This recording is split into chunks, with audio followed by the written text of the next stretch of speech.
It's my pleasure to welcome Bill Walton to The Truth today. Bill is a retired executive on Wall Street. He was actually the chairman of Allied Capital. He is now devoting his life to public service. He too has a podcast that is doing quite well. And he is also engaged in the political arena, having been a participant in the creation of at least a chapter of Project 2025. Bill, welcome to the show. Thanks for having me. Great to meet you in person or on screen. Did you think that we would get through the election without cheating? Well, I'm still not certain that we know the election. Earlier this week, I don't think we're going to get through the election without cheating. I think the cheating is baked in the cake. We've got massive dollars flowing into influencing it. We've got from the Tides Foundation and from Arabella. And there's even something called the Chinese Progressive Association. And these people have thousands of pop-up organizations which are intended to influence election results, and they can move it by 50,000, 100,000, 200,000. So if the election's close, that sort of thing wins.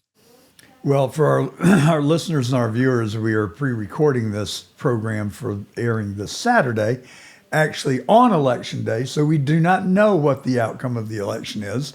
But as our listeners know, I've been involved in election integrity now for 3 years, and we already see evidence of cheating around the nation. We just don't know the extent of the cheating. We will know by the time this broadcast airs. But Bill, tell us a little bit about your activism and where you're spending your time these days in addition to the Bill Walton Show.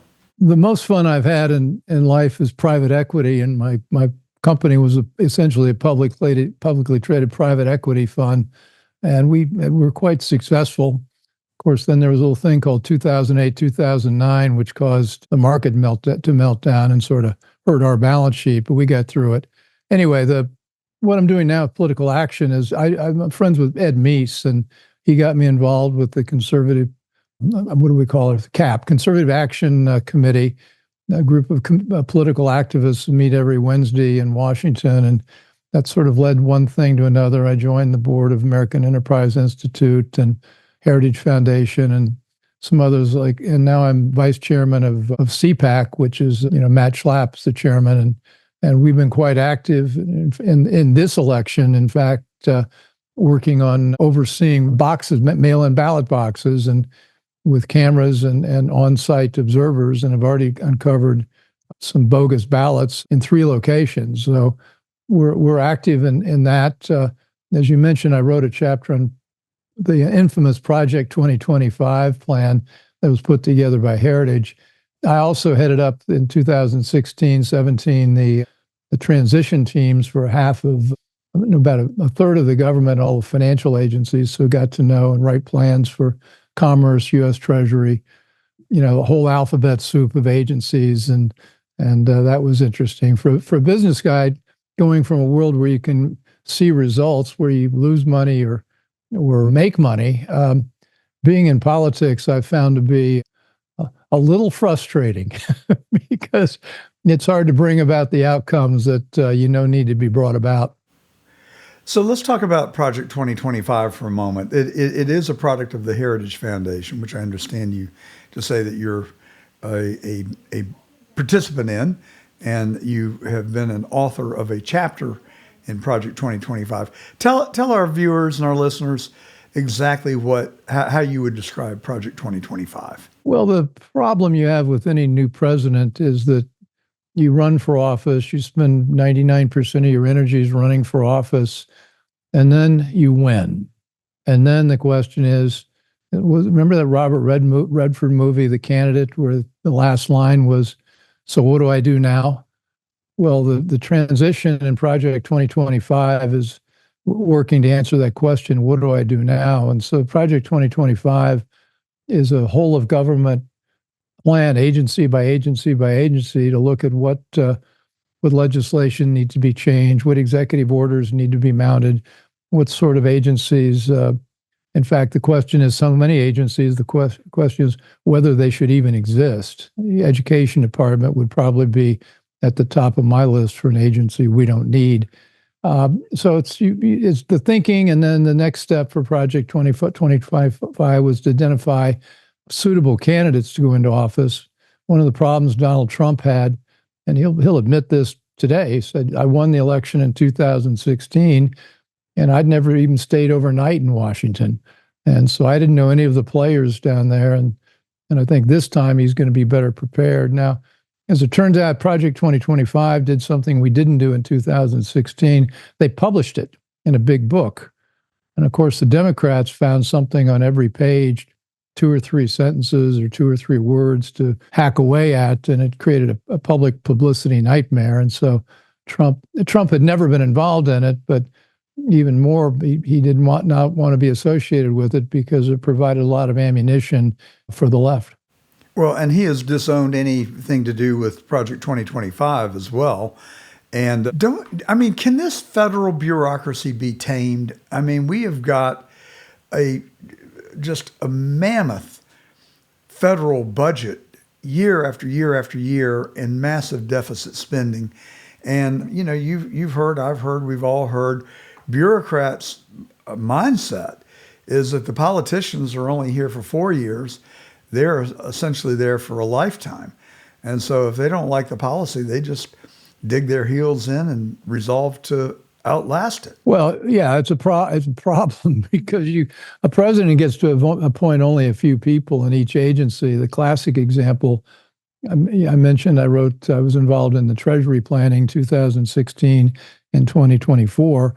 And the Treasury includes the IRS. And the IRS commissioner has 85,000 or so employees, but there are only 2 political appointees, the treasurer and the commissioner and his chief legal counsel, general counsel. So you're not going to move 85,000 employee organization with 2 new people. Doesn't happen. So yeah, I mean, the personnel barriers to change are enormous, and it's gotten more partisan and dug in, particularly since the Obama presidency. They spent 8 years digging in with the people that were highly partisan on the left, and Trump didn't really succeed in rooting enough for very many of those people out during his presidency. And then they came back in with a force during Biden-Kamala Harris presidency. And so for a typical human being, I think changing it is almost impossible.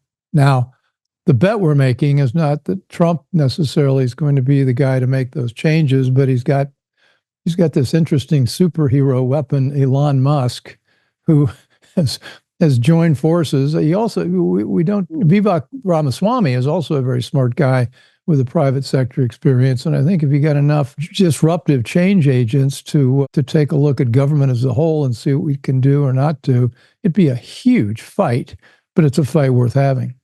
Well, Donald Trump is no dummy either. And so I do agree that there's a tremendous amount of brain power. I am a huge Elon Musk fan, make no mistake about it. I admire him for his intellect, his accomplishments, but I also greatly admire him for his value system and his willingness to put his neck out to share his commonsensical beliefs. And I think that's more of what we need. To add to your point about the bureaucracy, there are 2 things that are very troubling to me. 90% of the bureaucracy I've read are Democrats, which is fine. I mean, it is and it isn't, as long as they're not activist Democrats pushing their ideology and their beliefs, their political beliefs in the pursuit of performing their duties. But I think there does need to be balance. And I don't know how you unweight that scale, frankly. Obama obviously was successful, but the Hatch Act should be enforced. And I think there should be consequences when people in government don't follow the laws that they swear an oath to uphold. And to me, that is the biggest problem that we've got. The people that are in charge of protecting us are the very people who we have to worry the most about, like the FBI and the CIA and the other alphabet agencies. And I've spent a lot of time looking at the intelligence agencies.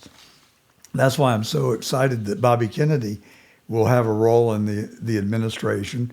Hopefully, by the time we air this broadcast, the President Trump is the 47th.